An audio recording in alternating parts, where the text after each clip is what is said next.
చెన్నమ్మ సర్కిల్లో ఈ గొప్ప శుభవర్తమానం మరి రేపేమి సంభవించునో మీకు తెలియదు. మీరు ఇంతలోనే కనబడి అంతలోనే మాయమైపోవు ఆవిడ వంటి వారని దేవుని వాక్యం సెలవిస్తుంది. ఓ సోదరి సోదరులారా, మరి ప్రభు సెలవిస్తున్నాడు దేవుని వాక్యం. కాలము సంపూర్ణమై ఉన్నది, దేవుని రాజ్యము సమీపించి ఉన్నది. అందరూ అంతటా మారు మనసు పొందండి.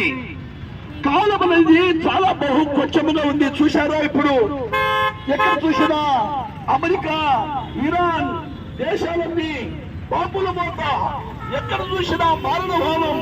అందుకే పరిశుద్ధ గ్రంథం బైబిల్ సెలవిస్తుంది, జనముల మీద జనములు, రాజ్యముల మీద రాజ్యములు, యుద్ధములు, భూకంపాలు, ఇలాగా మానవుడు చాలా నష్టములోను కష్టములోను పడిపోయే రోజులు వచ్చాయని దేవుని వాక్యం ముందుగానే సెలవిస్తుంది. సోదరి సోదరులారా, ఈ భూమి మీద మనము ఒకరోజు ఈ కర్రలు పట్టడము విడిచిపెట్టి వెళ్లాల్సింది వస్తుంది. ఎందుకంటే మరి మన మట్టి శరీరం కనుక మట్టిలో వెళ్ళిపోతుంది. దేవుడిచ్చిన మరి ఆత్మ దేవుని రాజ్యానికి వెళ్లకుండా నరకానికి, అగ్ని గుండానికి జారిపోతుంది. మరి నరకము, అగ్ని గుండము తప్పించడానికి ప్రభు అయిన యేసుక్రీస్తు ఈ భూమికి వచ్చాడు. ఎందుకు వచ్చాడు అంటే మానవులను ప్రేమించాడు యేసు ప్రభు. మానవులను ప్రేమించి శిలువ మరణం పొందాడు. ఆయన శిలువలో రక్తము కార్చాడు. ఆయన మరణించాడు, సమాధి చేయబడ్డాడు. మూడవ దినమున సజీవుడుగా లేచిన ప్రభు సెలవిస్తున్నాడు. ఎందుకు సెలవిస్తున్నాడంటే ఒక పరిశుద్ధుని రక్తం చిందించబడాలి ఈ భూమి మీద.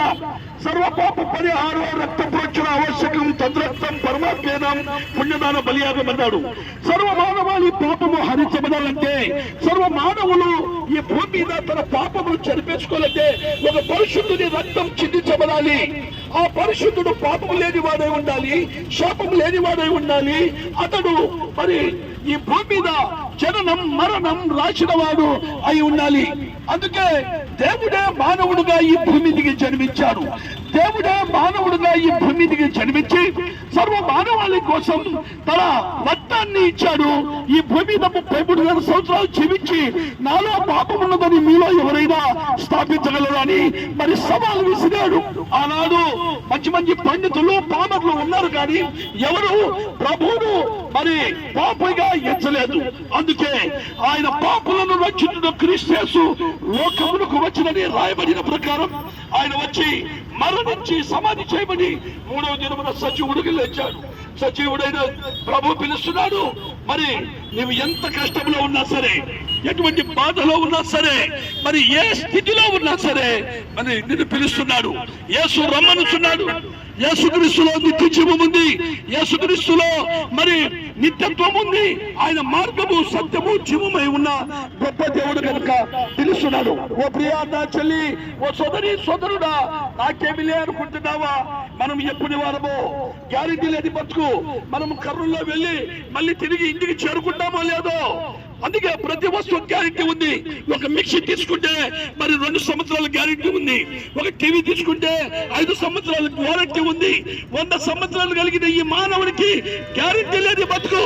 అందుకే పాపినైనా నన్ను క్షమించబట్టే, ఎంత ఘోర పాపికైనా క్షమించి పరలోక రాజ్యం ఇవ్వడానికి వచ్చిన గొప్ప మహనీయుడు, కాలానికి శకానికి యుగ పురుషుడు, ఆయన రక్షకుడైన యేసుక్రీస్తు అని దేవుని వాక్యం సెలవిస్తుంది. మరి ప్రభువుని నమ్మాలంటే మేమేమి చేయాలని అంటున్నావా?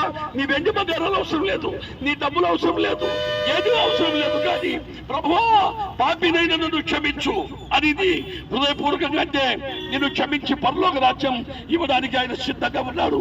మరి ఈ రాత్రి వేళ నువ్వు మార్పు చెంది మారు మనసు పొంది పాప క్షమాపణ పొందితే నీకే నిత్య జీవం ఉందని దేవుడి వాక్యం సెలవిస్తుంది.